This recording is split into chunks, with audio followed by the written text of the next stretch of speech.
Hello, I'm Tom Mitchell. This is Lockdown Workshop. I'm the author of How to Rob a Bank and That Time I Got Kidnapped. And I'm Dylan Mitchell, author of the Mystery of the Missing Trousers. So, Lockdown Workshop number 3, and we're focusing today on speech or dialogue.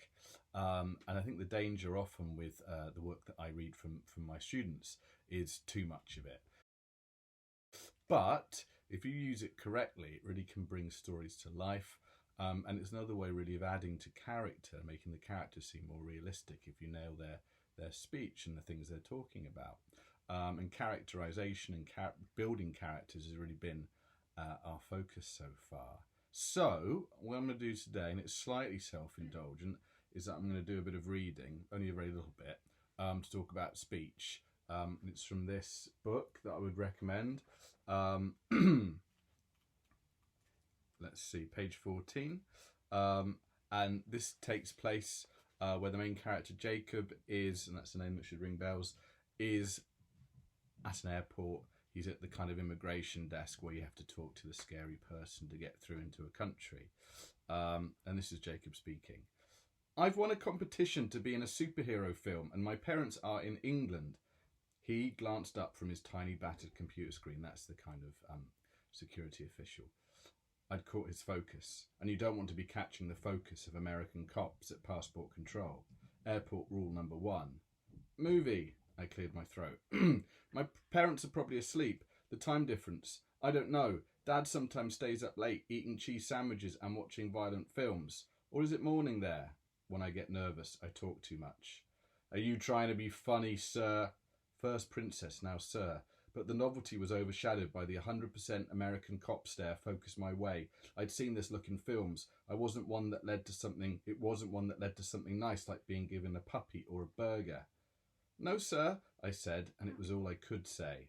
He got me to put my fingers on some kind of scanner. He swiveled something like a webcam and told me to look into it. Did this happen to everyone, or was I a suspected criminal? Which superhero? He asked. Sorry? Which superhero movie? They won't tell me. The cop stared a bit longer and then stamped my passport. You want to know the best superhero to come out of Chicago? Was he testing me? Before a word could emerge, my brain shrinking to walnut, the man answered. Ghost Rider! You get yourself down to kids on the fly, you might have a pleasant surprise. You hear me? I nodded. I did hear him. I just didn't understand him. He slid my passport back through the gap in the plastic. Nice luggage, by the way. And there we go. So what's happening there? Two characters, both with different motivations, both with different things going on. The little boy, Jacob, talking too much because he's nervous. And the American cop or immigration official, who Jacob kind of takes to be scary and unpleasant and threatening, is actually doing him a favour and suggesting that he goes and sees this thing in the airport that has to do with superheroes. So context is everything, I think, in writing speech. And what you say is affected by your context, where you are, and your emotional state at that time as well. So, Dylan, let's think about examples here. Imagine you're standing behind your head teacher, like at the queue for lunch, and she asks you how you're doing. What would you say? Okay, how are you doing? So nice and polite, yeah? What if Jacob said the same thing? Jacob's your little brother. If you knew that, didn't you? Yeah. Or if Jacob said the same thing in the middle of the night, what would you do? Shut up, go to bed. Shut up, go to bed. Exactly. So context would determine, different responses there.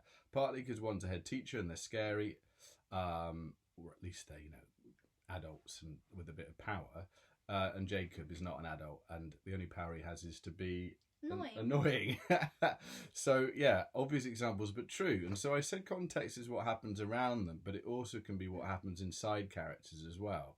And when I started writing, I thought every character had to sound different and use different words, but I think that's less important.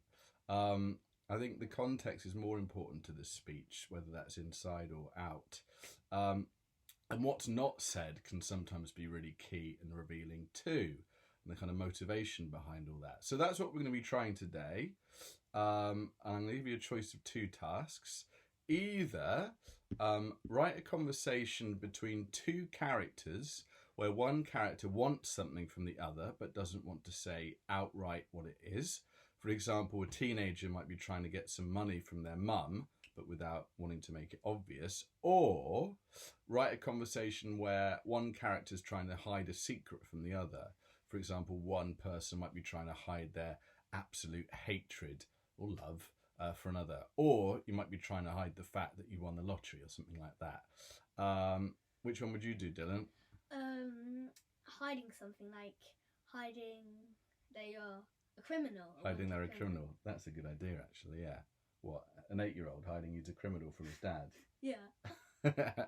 Yeah, so anything like that's fine. You don't have to use my example. Go with Dylan's example if you'd rather. So remember that context affects speech. That's the kind of key thing there. Consider, without necessarily writing it down, what's going through your characters' heads, because it might be different to what they're actually saying. You could even add these thoughts in brackets if that helps you. What's not said is as important as what it is. So, it's the way we all act. Sometimes we don't say what we mean, or we stop ourselves from saying stuff that we think might reveal too much about us. And the same is true of these characters we're writing. And in some of these situations, it's almost like a competition between the characters as well. There's going to be one person who wins, almost like tigers pacing each other, pacing around each other, that kind of thing. So, Dylan?